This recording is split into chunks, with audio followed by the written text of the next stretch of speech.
Karibu kwa mara nyingine tena mtazamaji wa The World News katika kipindi hiki cha ulimwengu wa siasa. Mimi ni Adam Hussein. Marekani imedungua ndege isiyokuwa na rubani ya Iran. Ndege isiyokuwa na rubani nchini Iran imedunguliwa ilipokaribia meli ya Marekani katika bahari ya Arabia mnamo siku ya Jumanne.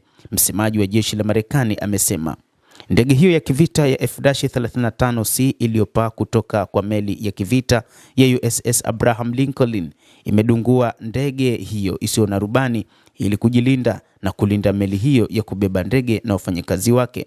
Msemaji wa jeshi kuu la Marekani Captain Tim Hawkins amesema meli hiyo ilikuwa takribani maili 500 kutoka pwani ya Iran wakati ndege isiyokuwa na rubani ilipoikaribia ikiwa na nia isiyoeleweka.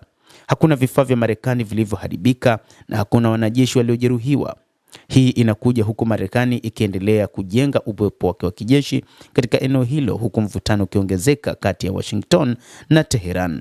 Rais wa Marekani Donald Trump ametishia kuchukua hatua za kijeshi dhidi ya Iran ikiwa haitajadili makubaliano ya kuzuia mpango wake wa nyuklia.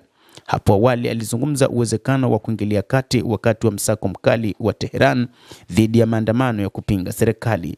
Akizungumza baada ya kuangushwa kwa ndege isiyokuwa na rubani ya Iran, katibu wa habari katika ikulu ya White House Caroline Leavitt aliambia Fox News kwamba mazungumzo kati ya Marekani na Iran bado yamepangwa kufanyika baadaye wiki hii na yanatajwa huenda yakafanyika siku ya Ijumaa huko nchini Uturuki.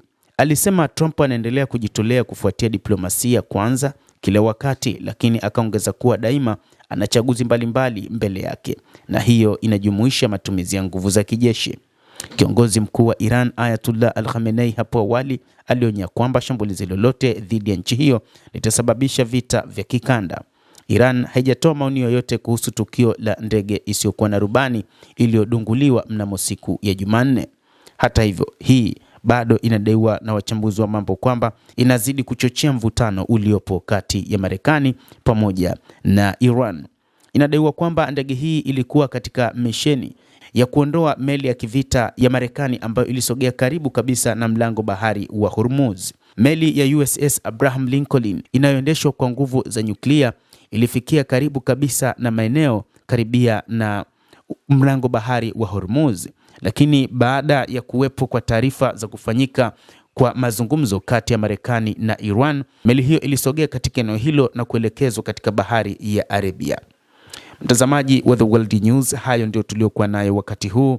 Ni ndege ya kivita ya Iran isiyokuwa na rubani iliyodunguliwa na jeshi la Marekani.